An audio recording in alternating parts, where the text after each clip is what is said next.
Alright, week 2 in the books. All this, as well as playing more, including my week 3 picks, a couple surprisers, definitely some performances to note as well. And there's more things I will talk about. I'm going to try and do as much as I can. All this and more.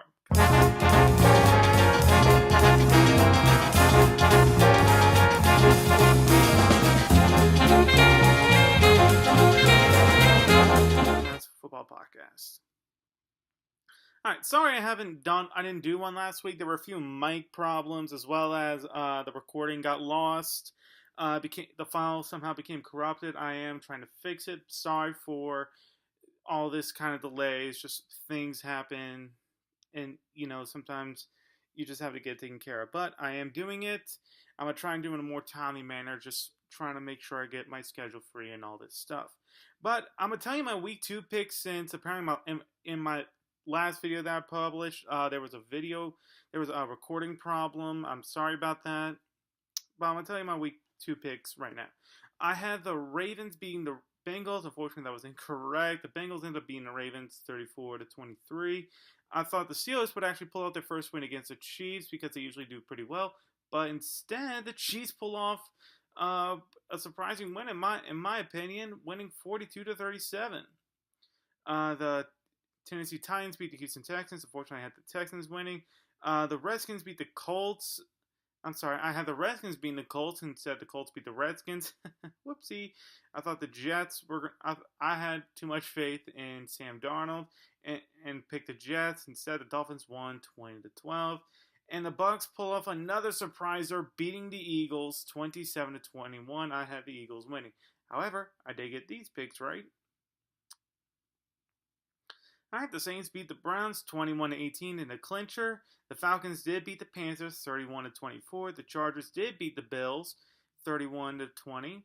I had the Chargers and Falcons in those games. Tie between the Packers and the Vikings. I don't know if that's right or wrong. Okay, so I had the Niners beating the Lions, and they did 30-27. I had the Rams beating the Cardinals. Of course, they did 34-0. The Broncos beat the Raiders 2019. I had the Broncos winning. The Jags, I had a feeling they were going to win. They did win. They beat the New England Patriots 31-20. I had the Giants try and upset Dallas. They didn't. Dallas ended up winning 20-13. And of course, I had the Bears beat Seahawks, which they did 24-17. Oh man, this is probably one of the most weird things. So I was 10-6 last time, and I guess I'll go ahead and give myself, another 10-6 pat on the back. I'm sorry, a 9-7 pat on the back. I count ties as a loss unless I accurately predict ties, to which I'll give myself a tone. Geez. So 2 ties in a row. Can you believe that? 2 ties in a row. First of all, you had the Browns tying the Steelers, and I believe it was 21 apiece. That was very surprising. And now you have the Vikings and the Packers tying apiece at 29.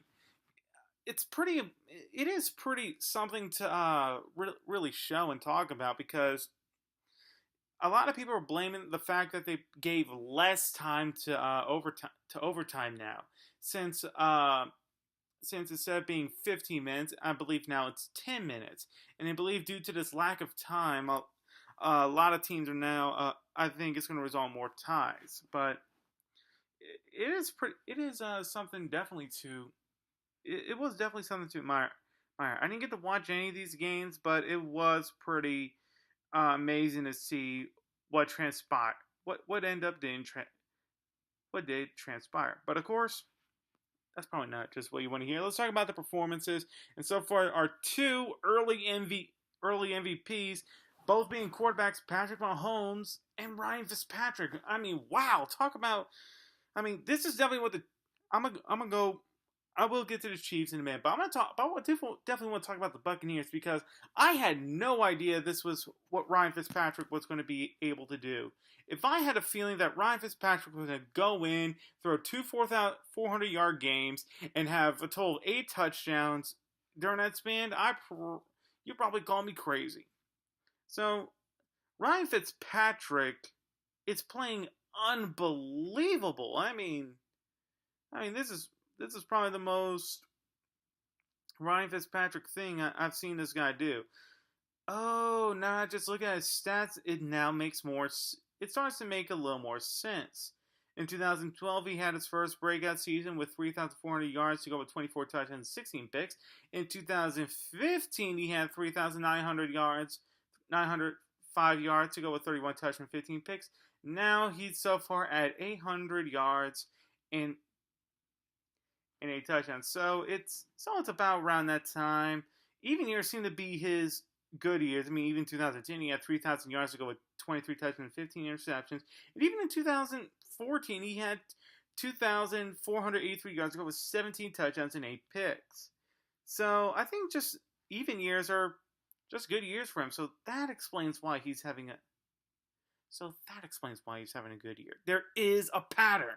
There is something. It's just that Ryan Fitzpatrick is starting on an even year. Because in his odd years, let's have a look at. No way, I am incorrect. I'm sorry, I am incorrect. I think it's a 3-year thing. Omit 2010. Whoops. Oh man, now I feel stupid. Nah, it's just a 3-year coincidence dating back to 2012. Now that makes sense.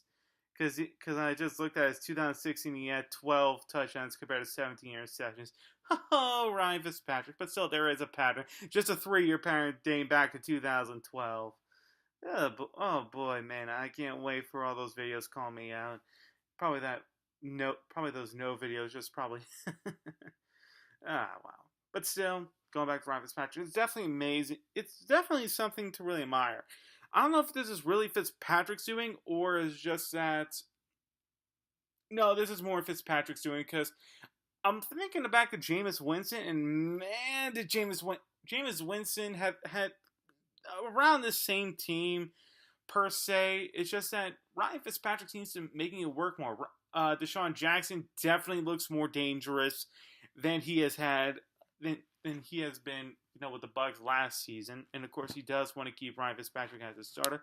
I mean, good Ryan Fitzpatrick as a starter, because of course Winston is currently serving a suspension due to some off the field incidents, and of course Fitzpatrick playing at an MVP caliber level so far through 2 games. There's still plenty of games to go. I know a lot of people are probably expecting him to perform very well, as well as keep this streak alive, but I don't know. I think for one, I think it does start with the fact that was anyone really taking the Bucs seriously that this is to where all this is now considered surprising? Yeah, I'm really to think so. I think from when the Saints win, and I thought, okay, this is going to be an easy win, kind of made one of those motions and just and didn't realize they were getting their asses handed to them on a silver platter, 48-40. And of course, the Eagles are probably also thinking the same thing. Probably going, that's probably the Saints, probably just struggling. We can take care of these guys. They end up losing 27-21. So, I think I did say this in a different podcast. Is that if teams start taking the Buccaneers pretty seriously, I think some of the magic does go away. I think there are some things that you can definitely plan for and definitely schedule with, because their next game is against the Steelers on Monday night. And this will be probably the 3rd time in a row they're going against a dangerous offense, and they'll have to probably play in a shootout. But I think what could work with this team, what will work with this team, is that their offense is performing at a high level. I really think it's more of the offense carrying the team rather than the defense. I mean, the defense is all right per se. I mean, they are getting their rookie defensive tackle Vita back, and they are getting a couple other players back. I think Brent Grimes is one of them. But I don't think they can keep it up, going in shootout to shootout. Eventually, they're going to have to pull out some defensive stops, and I don't think their defense is probably capable of that. However, I have been proven wrong before. I have. But still, kudos to Ryan Fitzpatrick, and very much kudos to the Tampa Bay Buccaneers for this early head start. This is something they were expecting last year, as well as many people many other people were expecting, but they're getting it, and who knows? Maybe they will snap their playoff drought and will make it to the playoffs. But they're not. But they're not the only team benefiting from a high-powered quarterback. The Kansas City Chiefs are also playing at a high level, thanks to Patrick Mahomes, who has so far 10 passing touchdowns through 2 games. Wow. I said this in my team breakdowns for the Kansas City Chiefs. What will be crucial to their success would be how well Mahomes plays. And so far through 2 games, he's doing extremely well, using the weapons that he has very, very well. I had a feeling he was probably a much better passer than Alex Smith, because it's not very hard to do. It's not very hard to be a better passer than Alex Smith. But man, oh man, this is something I really didn't expect. I really did not expect Mahomes to have this fire of a start. This is something. This is marvelous. He's not just throwing cannon passes after cannon passes. He's doing pretty well. He's doing very well. I think he has good pass vision, and of course, it is kind of affecting, how Kareem Hunt is doing. I think Kareem Hunt's slow start does have to deal with Mahomes just being on fire, but this is very, very surprising. I think a lot of what the success of Mahomes is that a lot of people are expecting run, because that's who the Kansas City Chiefs are. This has been a team that's been mostly run heavy ever since I want to say Trent Green left. Well, even when Trent Green was there, they were pretty run heavy, and it really hasn't changed up until now per se. I'm very impressed. I don't know if he'll actually continue this hot streak that he's in, throwing like 10 touchdowns per 2 games. Because if he does, we're gonna have a very fun league for the next few years. Yes, we are. I'm very much ready for Mahomes mania. I'm very excited. Of course, there is a final team I do want to talk about, and of course, it's the Cleveland Browns, and how close they are to getting wins. Just so close. They almost 2 chances. They almost had it, and 2 chances they didn't get it, and 2 chances they didn't get it. Against the Pittsburgh Steelers, they had a chance to win in overtime, but of course, kicking issues failed them. And of course, going against the New Orleans Saints, had a chance, but kicking issues failed them once again. So, of course, they got rid of Zane Gonzalez, who apparently played with a groin injury. Really, Cleveland? You cut a kicker that you knew had a groin injury, and you cut him because he missed a few kicks. I think the better part they should have done was put him injured reserve, or deactivate him and bring in another kicker. But no, they kept him. They kept him playing, and of course, yeah. So they signed Greg Joseph instead of Dan Bailey, who I just realized went to Minnesota. Although a lot of people are blaming this team blaming the Browns for not signing Dan Bailey, maybe it's just that Dan Bailey didn't want to go to Cleveland. That's probably it. They have Greg Joseph, who apparently kicked 70%. I don't know if it was in college or in preseason, but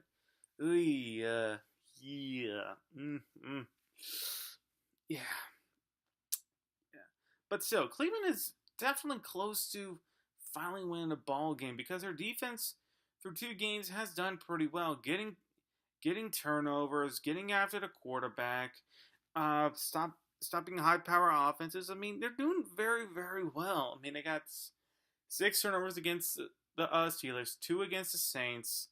It's just that every time it's themselves getting in their own way, particularly mostly their offense. I feel like Tyrod Taylor is, of course, doing exactly what you think. And the defense is performing way better than I thought. Now it's just that special teams has to get underway. Of course, they're playing the Jets, and they're actually favorites to win the game. Yeah, I'm surprised too. So So I think they're definitely very close to finally winning a game. I think they can win a game. I think this might be the game. I'll go over it when it comes to my week 3 picks. Now time for team drama. Now you have the Pittsburgh Steelers with even more team drama, like how Antonio Brown missed Monday meeting after the trade me tweet. This is a team comprised of so many selfish dicks. I'm not kidding. The Pittsburgh Steelers are perhaps the most selfish team in the NFL right now. I'm serious. The Pittsburgh Steelers are playing absolutely piss poor. Because they're mad about Le'Veon Bell. You got Tony Brown dealing with drama, now dealing with drama with his offensive coordinator, apparently yelling on the sideline. Of course, he'll go on a presser and say, "Oh, that was just passion between players between a player and a coach that just really want to win." Yeah. And I'm pretty sure that's what Big Ben would say when talked about Todd Haley. Oh no, he'd probably say he hated him. This is pretty amazing. Watching the Steelers fall apart like this. It's not age. It's not just lack of good players. Now it's locker room drama. Now it's all of these distractions. Mike Tomlin is not grabbing hold of this team. He's just watching. He's basically watching them fight amongst themselves, and eventually, this team is just gonna quit on itself around week 9 or 10. No one's gonna want to play for this team. They're not gonna want to fight for each other. They're not gonna fight for the next guy. They're just gonna want to essentially play for themselves, and then as soon as their contract expires or as soon as something happens, they'll just leave. They'll go to a different team and probably play with a team that treats themselves like brothers. It's a real mess with the Steelers. I know some Steelers fans are really loving this, seeing how they're falling apart through locker room turmoil. But I think this is probably the reason why they've underachieved for quite a while, because they really do just fight for themselves. They don't fight for the guy next to them. They just fight for each other. They just fight for themselves, and now it's pretty apparent. All right, time for my surprising starts. I think my biggest surprising start so far is definitely Cincinnati Bengals starting 2-0. I thought they probably might go 1-1, probably lose against the Baltimore Ravens, but of course they beat the Baltimore Ravens, and right now they're probably in another favorable matchup going against the Carolina Panthers, who are currently sitting at 1-1. Of course, I already talked about how the Bucs are 2-0 and already Chiefs are 2-0, so I'm not going to go over that again. Definitely the Bengals, though, they are playing pretty well. Very, very strong. They look like a very strong team that could maybe continue this streak that they're going on. It's favorable, very favorable, very favorable. And I'll go over their picks later. Another team I'm definitely surprised about is the Miami Dolphins going 2-0. How about that? Tannehill's doing decent, but this team is actually playing pretty well. They beat the Titans and they beat the Jets. Titans were definitely a playoff team, and I'm really surprised about what they're doing. I think the run game is definitely going above average for them with Kenyon Drake. Ryan Tannehill is doing all right.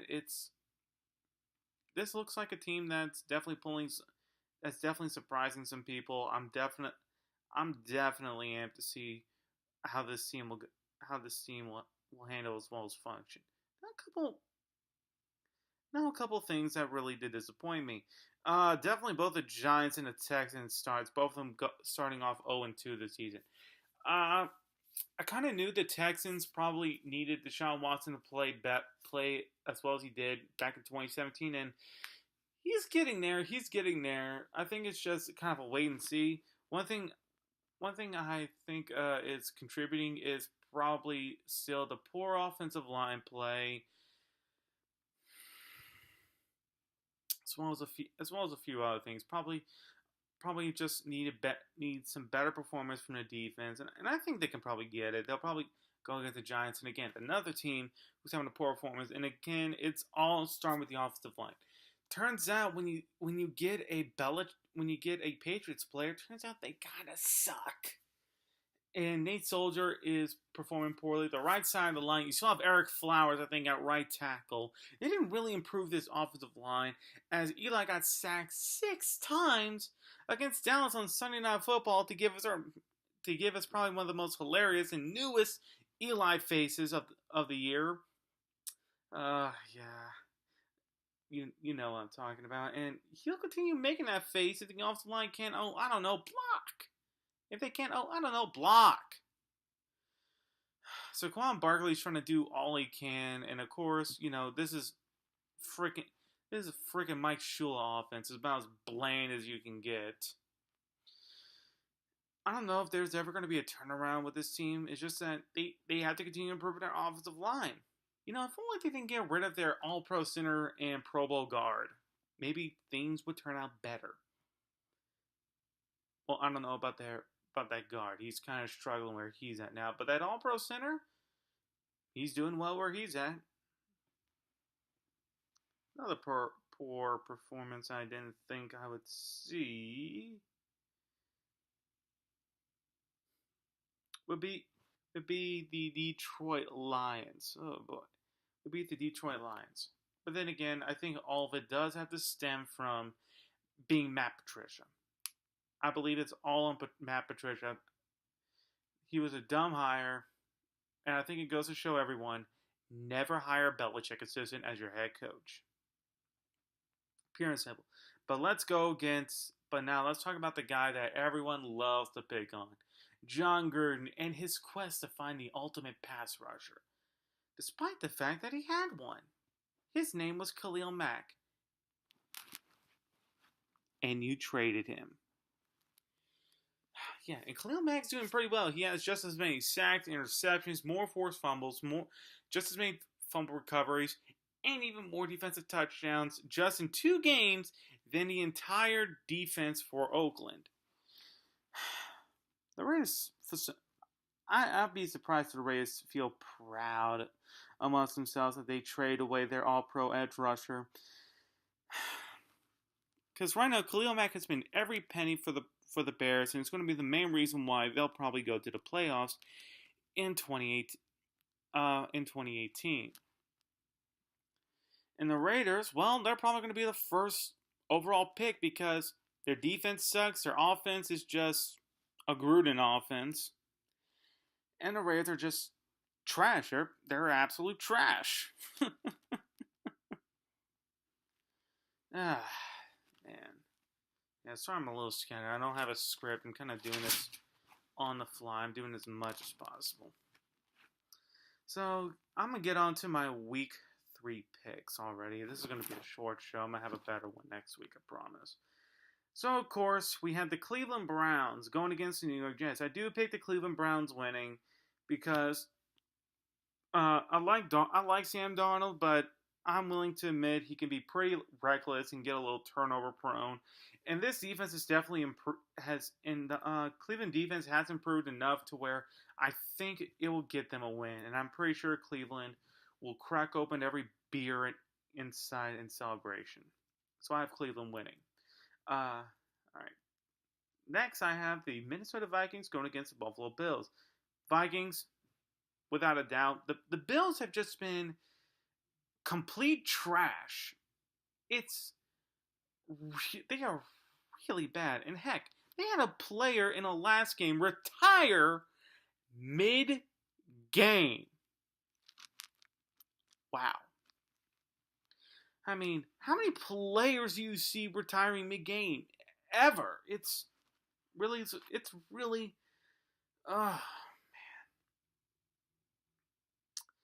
man. Okay, so I have, so of course the Minnesota Vikings destroying them single-handedly. Heck, I think they'll probably put in Trevor Siemian at quarterback by the fourth quarter. That's my bold prediction. That the Vikings are going to put in Trevor Siemian in by the fourth quarter. Next is the Indianapolis Colts going against the Philadelphia Eagles. I have the Eagles rebounding after an embarrassing loss to the Tampa Bay Buccaneers. Colts are just it's just a very talented team going against a not so very talented team. Although I will give credit to Darius Leonard, their rookie linebacker. I heard he's playing pretty well, which they need it. They absolutely need it. They had no one outside of Leonard, and thank God Darius Leonard is playing well. Yeah, but still, I have the Eagles winning. I have the Eagles beating the Colts. Next, Packers versus Redskins. I have Packers. I take the Packers. Why? Because Aaron Rodgers will kick that secondary in the teeth. Yeah. Now, I think all the formations and the lack of real depth in the secondary for Washington is really going to overwhelm them. I see the Packers probably scoring a lot of points. Probably getting even the rushing tank's probably going to have some effect. I don't really have a score, but I think Redskins could probably make it interesting by matching score for score. The Green Bay defense isn't terrible, but it's not as good as I thought it would be. Yeah. All right, next I have the Red Hot Kansas City Chiefs going against the San Francisco 49ers. I gotta enunciate. I have the Kansas City Chiefs winning, continuing their hot streak, going 3-0. I do like Mahomes continuing his hot streak, and hey, maybe we'll even get Kareem Hunt dominating. Maybe we'll get our Kareem Hunt game. Maybe, just maybe, just maybe. Next is the Miami Dolphins going against the Oakland Raiders. And of course, the Oakland Raiders without Khalil Mack are going to lose. I have the Miami Dolphins winning, going 3-0. Tannehill, I think, is going to have a good game, but I think Kenyon Drake is probably going to have probably the best game of his career, without a doubt. That even here's my second bold prediction. Miami will have 2 100-yard rushers. Yeah.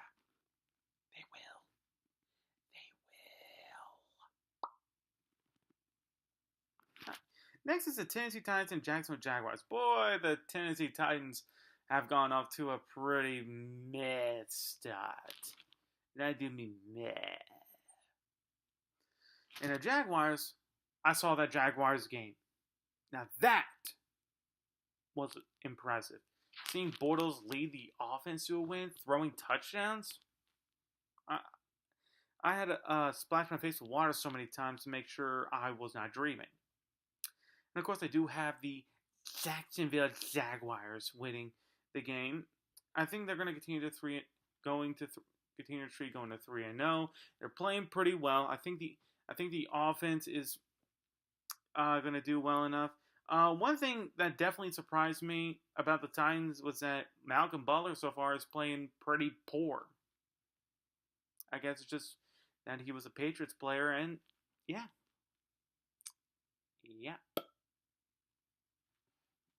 Jacksonville Jaguars will win.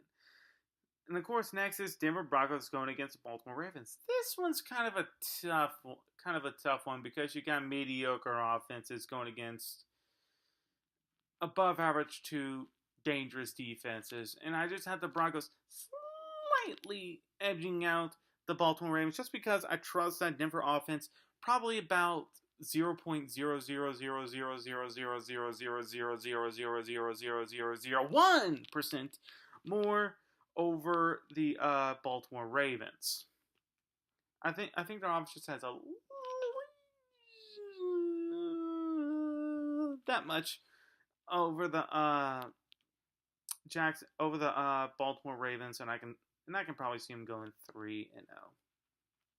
Next, New Orleans Saints versus Atlanta Falcons, the two teams you thought were probably going to dominate the NFC South. Yep. But I have the New Orleans Saints winning this, and of course, to repeat my score, in case you didn't hear it, I had them winning 35-27. The reason why I think the Saints are going to win is because I think the losing Debo Jones is definitely going to hurt him, especially losing Keanu Neal. I think one thing that will definitely make it interesting and keep it as a nail biter will be rookie wide receiver Calvin Ridley going against cornerback Ken Crawley. Crawley has struggled and is now number 5 on my trash corner list. And if you want to know who's number 1, it's Philadelphia Eagles cornerback. Actually, no. Scratch that. It's Patriots cornerback Eric Rowe. Yeah, that'll make it interesting enough. But I think Matt Ryan will have a Matt Ryan moment where he'll just throw a couple dumb throws that'll result in interceptions. But I think it'll be kept close and interesting enough to where the Saints will I think the Saints will edge out and go 2-1. Next is the Bengals and the Panthers. I actually have the Panthers losing this game against the Bengals. I think the Bengals are very tough. I think the Bengals have definitely surprised some people. Pretty tough per se. I think AJ Green is going to have a good game. Unfortunately, Joe Mixon might not play, but they still have Gio Bernard, who is a dangerous back in of himself. The Panthers still don't have Thomas Davis back, so that's going to be pretty interesting. But I do think AJ Green is going to cause some huge headaches and nightmares. Although I think this might be I think Andy Dalton's probably going to have a more dangerous game. And here's my final bold prediction. I think Andy Dalton's going to have a 5-touchdown game. That's my final bold prediction, and he'll lead the Bengals to win the game. Next is between the winless, the New York Giants going against the Houston Texans. Oh boy, this is going to be fun. I actually have the Texans getting their first win. I think they're going to get enough pressure on Eli to force him to really get some pressure onto him, especially on that left side. Well, from both sides actually. The question is, can Eli get rid of the ball fast enough and try and spread the wealth? This is something that the Texans really do really well in, getting pressure and pouncing on the wide receivers. And I think they'll do very well in this matchup. The only thing that I can see being a huge challenge for the Houston Texans is, well, their offense putting up points. This is going to end up being a low-scoring affair just with offenses struggling to really get anything going, a defensive struggle. But I have the Texans pulling out probably a narrow victory over the Giants. Next is the battle between the two teams that Los Angeles did not want, the Chargers and the Rams. Yeah. Although, this is an interesting question that I want answered. If there's a game between the Chargers and the Rams and no one sees it, did it ever happen? But I actually have the Rams winning this game because Chargers are just they're too banged up. I think in all honesty, it could be the closest to becoming a shootout. But the Rams are playing at a pretty good level to where it's pretty surprising for me. I'm still waiting for that moment where they'll just all of a sudden fall off a cliff. But it hasn't happened yet. I don't know if it will ever happen. Will it happen this game? Probably not. I have the Rams winning. Next is the Dallas Cowboys going against the Seattle Seahawks. I have the Dallas Cowboys winning because the Seattle Seahawks can't pass protect for shit. I think DeMarcus Ware is going to have a great game. Probably post around the same numbers as Khalil Mack did. Man. I mean, if Seattle can just defend, we will probably see maybe a victory, but again, defend your quarterback. That's what you have to do. Defend. And last of the afternoon games is the Chicago Bears going against the Arizona Cardinals. Have the Bears winning probably pretty easily because Cardinals offense has been pretty piss poor. They've only put up 6 points. 6 points in 2 games. Two games where they only put up 6 points. 2 games, 6 points total. And they have one of the best running backs in the NFL, and they're only putting up 6 points? A lot of people blame Mike McCoy for this stagnant, and yeah. I mean, come on, dude. You have a guy that could destroy defenses, and how are you using him? You should be averaging 20 points per game. Make things interesting, you know? But only 6 in 2 games. Pathetic. Pathetic. And then Sunday night game, Patriots versus Lions. Patriots. I think Belichick is going to spank his former assistant, Matt Patricia, because the Lions have just been playing poorly. Well, except for Kenny Golladay. Golladay has been having quite a season, really. Yeah. But this could honestly become a shoot. But honestly, I wouldn't be surprised by an upset just because the Patriots have not been playing like themselves. But I've rarely seen the Patriots lose twice in a row, so I have the Patriots winning the game. And then Monday night, the disappointing Pittsburgh Steelers going against the red hot Tampa Bay. Who do you think I'm going to pick? Oh, I'm picking the Bucks. I mean, sure, I would like the Steelers to win because it would be funny. But let's face it, the Bucks are playing at a red hot level. I don't see Pittsburgh's defense slowing him down. And if this continues to be this dysfunctional team that's been happening the past 2 games, they're going to ride their way to probably 5 wins. It's getting really apparent. And those are my week 3 picks. Yeah, I'm cutting this show short. It's pretty apparent. Next time I'll just have to get a good script going, and I'll have to keep an eye on everything. And of course, Thursday night game, which is happening tonight between the Jets and the Browns. As far as I know, I think it's still on NFL Network. It's now on Fox 10, which is dumb. But I hope you guys can catch game or at least track as best you can. And do stay tuned for sometime next week, either Wednesday or Thursday, to when I will do the show again. Thanks for watching. Take care. This has been Ramblin' Matt.